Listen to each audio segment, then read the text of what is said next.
dimanche 23 juillet 2023. Bonsoir à toutes et à tous et merci d'avoir choisi la SEIT. Les attributions, l'organisation et le fonctionnement du bureau du citoyen ont été précisés par le ministère en charge de l'administration territoriale. Ayant pour mission le rapprochement des élus locaux et des dirigés, nous vous donnons les informations essentielles à retenir sur ce dispositif dans un instant. Le pays se dote d'un plan de sécurité alimentaire. Nous vous ferons découvrir également dans cette édition les projets prévus dans ce plan qui sera actionné sur la période de 2024 à 2030. À l'international, au Kenya, les taxes et l'augmentation du coût de la vie n'a pas été sans conséquence. La répression de celle-ci a été la cause d'une dizaine de morts. Les détails sont à suivre dans ce journal. Et enfin, de l'autre côté, hors du continent africain, les Espagnols se sont finalement exprimés dans les urnes ce dimanche. Nous allons y revenir dans le développement. C'était donc les titres de ce soir. Restez avec nous, vous en saurez davantage. Bienvenue dans votre grand rendez-vous de l'information. Le ministère en charge de l'administration territoriale a récemment défini les attributions, l'organisation et le fonctionnement du bureau du citoyen, un dispositif propre à chaque commune qui est censé rapprocher un peu plus les dirigeants locaux et les dirigés. Retrouvez les explications dans ce qui suit. Pour rapprocher un peu plus la population des élus locaux dans le cadre du processus de décentralisation, plusieurs dispositions sont prévues par les autorités togolaises, en l'occurrence la mise en place d'un bureau du citoyen dans chaque commune. Le dispositif recueille les attentes, les préoccupations et les suggestions des citoyens afin de les transmettre aux élus locaux pour leur prise en compte dans la définition des priorités respectives de chaque commune. Le bureau du citoyen met également à la disposition de celui-ci des informations sur la gestion des affaires qui le concernent dans le but de promouvoir la citoyenneté. Au-delà de ceci, veiller à la participation des citoyens à la gestion des affaires locales, faire le suivi-évaluation du contrôle citoyen de l'action publique locale auprès des différentes composantes sociales de la commune sont également des attributions reconnues au bureau du citoyen. Par ailleurs, installé dans le chef-lieu de chaque commune, le bureau du citoyen est géré par un coordonnateur et un rapporteur désigné. Tous deux, membres de la société civile et originaires de la commune, ils doivent également, dans les délais, soumettre leur plan de travail ainsi que le budget annuel au maire avant l'élaboration du budget communal. Toutefois, il faut préciser que le bureau du citoyen n'empêche aucunement une relation de redevabilité directe entre citoyens et élus locaux, plus précisément les maires. Le coordonnateur de la coalition LIDAO, M. Dodi Neti Koumou, a réalisé une étude sur la gouvernance économique du pays de 2009 à 2023. Il se révèle que le ministère du Développement à la base a été la plus forte progression moyenne annuelle d'allocation budgétaire sur la période en question, celle de 2009 à 2023. Le point avec Clégué Kofi. Le ministère du Développement à la base de la jeunesse et de l'emploi des jeunes est-il une propagande politique ou un outil de lutte contre la pauvreté au Togo? C'est à cette question qu'est parvenu l'économiste togolais Thomas Neti Koumou, coordonnateur de la coalition LIDAO, après une étude menée sur la gouvernance économique du pays de 2009 à 2023. Une étude réalisée à travers le prisme des allocations budgétaires sur la même période. Selon cette étude, le total des allocations budgétaires dont a bénéficié le ministère du Développement à la base entre 2009 et 2023 est estimé à environ 234 milliards 765 millions 33 000 francs CFA. La dotation budgétaire de l'exercice 2023 du dit ministère est estimée à 28,45 milliards contre 18,49 milliards en 2022 et 14,90 milliards en 2021. Le budget enregistre ainsi une hausse de 53,87% en 2023 par rapport à 2022. Ainsi, sur les 15 dernières années, le ministère du Développement à la base a enregistré la plus forte progression moyenne annuelle tous les départements ministériels. Cependant, les résultats ne sont pas probants selon l'économiste togolais. Au vu de la forte progression de ces allocations, le niveau de la pauvreté devrait considérablement baisser. Mais paradoxalement, les résultats en matière de recul de la pauvreté dans le pays est indéfinissable. Selon Tomanete Koumou, le ministère du Développement à la base devrait être transformé en un sous-département du ministère de l'Action sociale. Le collectif des personnes victimes d'érosion côtière du Togo s'est fait entendre encore une nouvelle fois. Il a déposé une nouvelle plainte contre Lomé Conteneur Terminal LCT auprès du CAO qu'il a jugé recevable. Les précisions sur les faits avec ce récit de Bernard Canvy. La mer continue de ronger les côtes togolaises, mettant en danger les villages côtiers. 13 de ces villages ont monté au créneau en accusant le groupe de la Banque mondiale de leur malheur. Selon eux, la construction du Lomé Conteneur Terminal, financé par la Banque mondiale à travers la Société financière internationale SFI, a entraîné le renforcement de l'érosion. À ces villages s'ajoutent 6 communautés composées des villages de Bobolo-Kopé, Agbe-Kopé, Tango, Agbetiko, Adissem et Goumou-Kopé qui en août 2022 ont aussi déposé une 3e plainte contre Lomé Conteneur Terminal LCT. La plainte adressée au CAO, qui est un mécanisme indépendant de responsabilisation du SFI et de l'Agence multilatérale de garantie des investissements MIGA, soulève des préoccupations liées à l'impact de l'érosion côtière prétendument causée par la construction et l'exploitation du terminal à conteneurs du port de Lomé. Soulignons que le CAO a jugé cette plainte recevable. La suite nous en dira plus. Le nombre de personnes sous-alimentées selon les projections indique que le monde est loin d'être sur la bonne voie pour atteindre l'objectif Fonds Zéro d'ici 2030. Pour faire face à cette situation, le Togo, quant à lui, se dote d'un plan de sécurité alimentaire. Les précisions sur ce document couvrant la période de 2024 à 2030, c'est dans ce récit d'Harold Mensanhato. Le plan septennal de sécurité alimentaire du Togo 2024-2030 a été validé le mercredi dernier à Lomé. Conformément à l'ambition du pays exprimée dans la feuille de route gouvernementale 2020-2025, ce plan va s'axer en priorité sur une transformation structurelle des systèmes alimentaires du Togo. Le plan prévoit entre autres des actions et des moyens à mettre en œuvre pour éviter l'insécurité alimentaire sur la période concernée. Le Togo prévoit concrètement l'élimination de la faim, la consolidation de la sécurité alimentaire, l'amélioration de la nutrition et la promotion d'une agriculture durable. Il va présenter à travers le ministère de l'Agriculture ce plan septennal aux partenaires techniques et financiers lors du sommet des systèmes alimentaires de l'ONU, prévu du 24 au 26 juillet à Rome en Italie. Selon plusieurs experts, la situation stable au niveau mondial entre 2021 et 2022 pourrait s'accentuer en Afrique si on se fie aux différentes crises mondiales actuelles.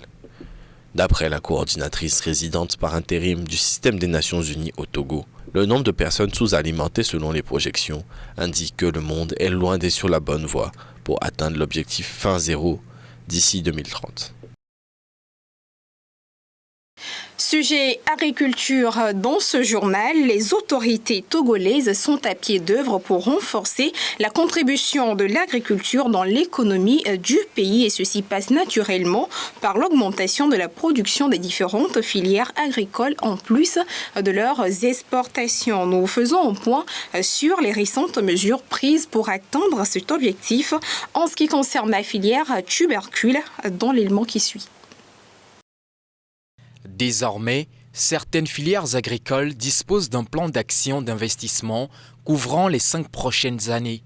Quant à ce qui concerne la filière tubercule, les prévisions faites par les autorités togolaises estiment la mobilisation de 2,34 milliards de francs CFA pour arriver à la renforcer. Ces fonds, une fois mobilisés, seront principalement déployés autour de 3 grands axes. Le tout premier, relatif à l'amélioration de la productivité et de la qualité des produits, se chiffre à 755 millions de francs CFA. L'axe 2 concerne la valorisation et la commercialisation des produits pour un montant de 726 millions, alors que le troisième axe nécessite un investissement total de 865,2 millions de francs CFA et porte sur le renforcement de la gouvernance et du mécanisme de financement de la dite filière.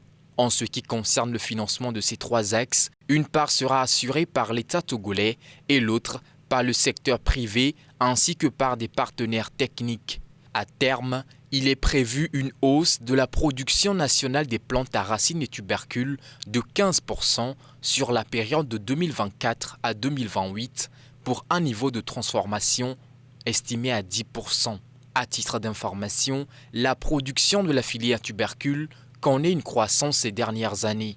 D'ailleurs, la dernière campagne, celle de 2022-2023, a atteint 2,23 millions de tonnes, une hausse de 2% comparativement à la campagne précédente. Un enfant sur 5 n'est pas scolarisé dans le monde, mais en Afrique subsaharienne. Par contre, c'est 1 sur 3 qui n'a pas la chance de bénéficier d'une éducation scolaire. Ces chiffres sont ceux de l'Institut des statistiques de l'UNESCO. Malgré les appels à améliorer les investissements dans le secteur, les résultats sont au point mort. Les précisions de Kofi Kligé. Un enfant sur 3 n'est pas scolarisé. C'est le chiffre de l'Institut de statistique de l'Organisation des Nations Unies pour l'éducation UNESCO. Ce chiffre sous-entend que les filles sont plus exclues que les garçons. Pour un garçon sur 100 en âge de fréquenter le primaire, 123 filles sont privées du droit à l'éducation. Ainsi, l'Afrique subsaharienne a le taux le plus élevé d'enfants ne bénéficiant pas d'une éducation scolaire. Dans le monde, plus d'un cinquième des enfants âgés d'environ 6 à 11 ans n'est pas scolarisé. Il est suivi par un tiers des enfants âgés d'environ 12 à 14 ans et près de 60% des jeunes d'environ 15 à 17 ans ne sont pas scolarisés. Pour corriger le tir, les chefs d'État et de gouvernement étaient d'accord en 2021 à Paris pour revoir leurs investissements dans l'éducation. Selon les objectifs de développement durable numéro 4, il est question d'assurer à tous une éducation de qualité, inclusive et équitable. Autrement dit, d'ici 2030, faire en sorte que toutes les filles et tous les garçons suivent sur un pied d'égalité un cycle complet d'enseignement primaire et secondaire, gratuit et de qualité, qui débouche sur un apprentissage véritablement utile et pertinent. À ce jour, les chiffres parlent d'eux-mêmes. L'éducation, surtout en Afrique subsaharienne, fait face à une demande croissante d'éducation. L'actualité internationale à présent. Au Kenya, les nouvelles taxes et augmentation du coût de la vie ont poussé des habitants à manifester. Et malheureusement, la répression a fait des dizaines de morts. Au moins 35 civils ont été abattus par la police au Kenya ce mois-ci lors des manifestations contre de nouvelles taxes et l'augmentation du coût de la vie. Les familles de ces jeunes tués dans la répression errent d'une morgue à l'autre à la recherche du corps de leur enfant. La famille de Douglas Kalasinga, tué d'une balle dans la tête, ne peut pas lui offrir de sépulture, n'ayant pas les moyens de payer son autopsie. Nous voulons que des mesures soient prises contre le policier qui a tiré des coups de feu au hasard. Pourquoi tirer sur des gens qui transportent de l'eau, qui ne font que vaquer à leurs occupations ? Quand vous rencontrez la police, doit-elle vous aider ou vous tuer? Si ces personnes manifestaient, la police aurait dû les disperser. Pourquoi tirer sur l'enfant de quelqu'un? Qu'arrivera-t-il à votre enfant demain?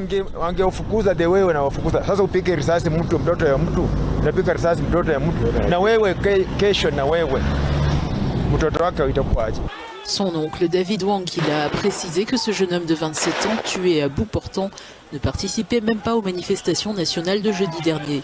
Il poussait simplement une charrette à bras chargée de bidons d'eau. La police ne devrait pas tirer sur les gens. Il devrait plutôt arrêter les suspects et enquêter. En ce moment, les gens luttent pour survivre. Ils souffrent de la faim en raison du coût élevé de la vie. Si je décide d'aller manifester, ce n'est pas pour jeter des pierres ou voler, alors pourquoi me suspecter ? Élu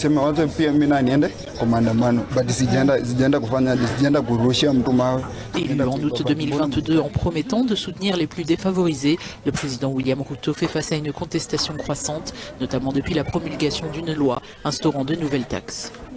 Direction au Botswana où les homosexuels ne sont pas les bienvenus. La loi fait cependant objet de controverses et des milliers de personnes sont donc descendues dans les rues pour dire non à la pratique homosexuelle. Des centaines de personnes sont descendues dans les rues de Gaborone, la capitale du Botswana, samedi pour protester contre une loi visant à autoriser les relations entre personnes de même sexe. Soutenus par des groupes religieux, les manifestants ont défilé à travers la ville pour exprimer leur opposition à ce projet de loi qui vise à se conformer à une décision de justice de 2019 en faveur des droits des LGBTQ. Non à l'abomination, non, c'est un péché. Le Botswana est un pays chrétien. La famille est l'union la plus forte dans notre pays. Non seulement elle réduit le taux de mortalité infantile, mais elle renforce l'unité familiale et aide les enfants à grandir avec des normes morales respectueuses de la loi du pays. En 2019, la Haute Cour du Botswana s'est prononcée en faveur des militants qui demandaient l'annulation des peines d'emprisonnement pour les relations entre personnes de même sexe, déclarant que cette sanction était inconstitutionnelle. Le gouvernement a tenté d'annuler cette décision, mais a perdu en appel en 2021. Now, following the ruling that the two sections in the penal code. Nous savons très bien que la décision de supprimer ces deux articles du code pénal va légaliser l'homosexualité dans notre pays. That is going to legalize homosexuality. Nous ne détestons pas l'homosexualité, mais nous considérons qu'il s'agit d'une loi qui n'est pas bénéfique pour notre nation. C'est ce que les chrétiens pensent qu'il devrait se passer. Ils ne sont pas d'accord avec cela.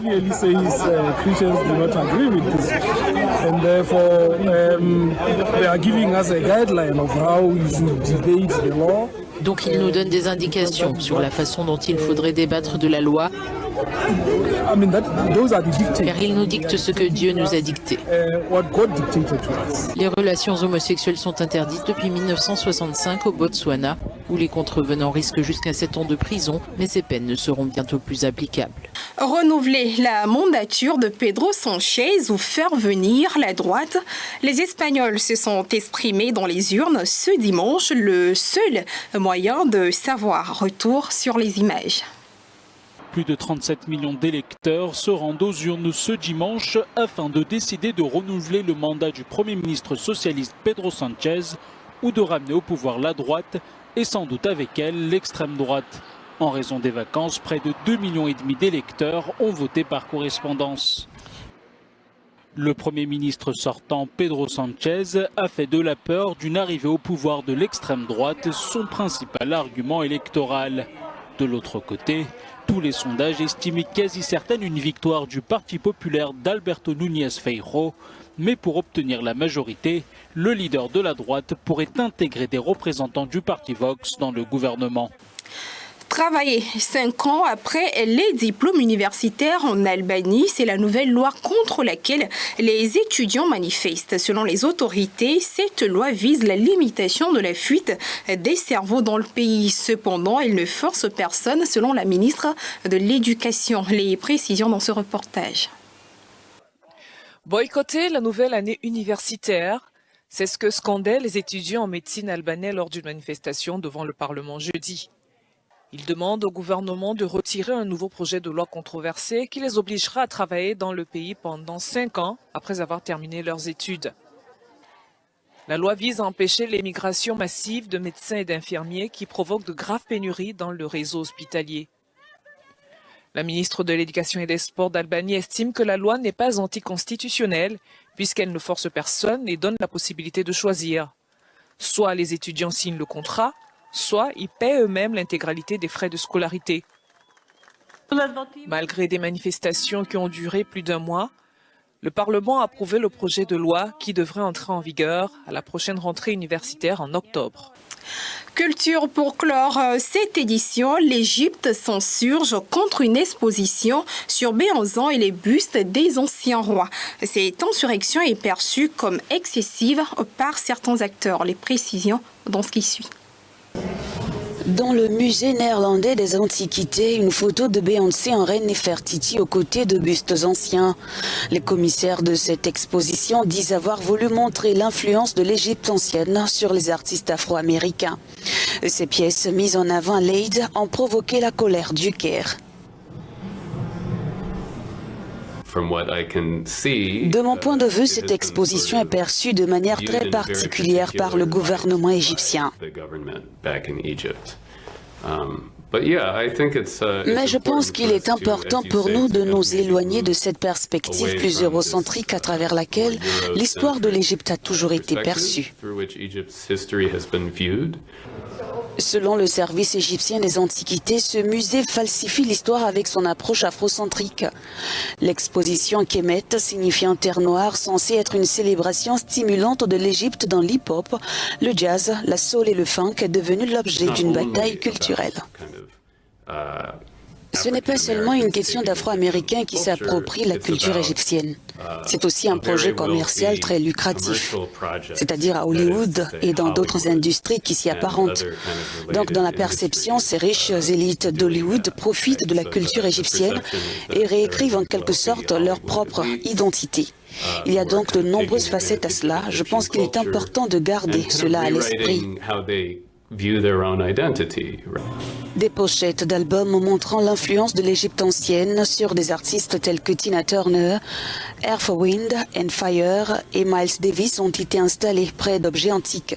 Pour la poignée de visiteurs, la réaction égyptienne est excessive. Il y a des peintures d'Égyptiens à la peau très foncée, aux cheveux bouclés, je veux dire. Et s'ils essaient de se distinguer un peu trop d'autres parties de l'Afrique, peut-être, mais c'est un mélange de culture, un mélange de peuples. Je ne pense pas que ce soit de l'usurpation, de toute façon. L'institution a promis d'effacer les commentaires offensants sur ses réseaux sociaux et souligne que l'exposition visait à montrer et à comprendre la représentation de l'Égypte ancienne et les messages musicaux sur les artistes noirs. Voilà donc ce qui vient mettre fin à cette édition. Merci de votre fidélité. Excellente soirée à tous.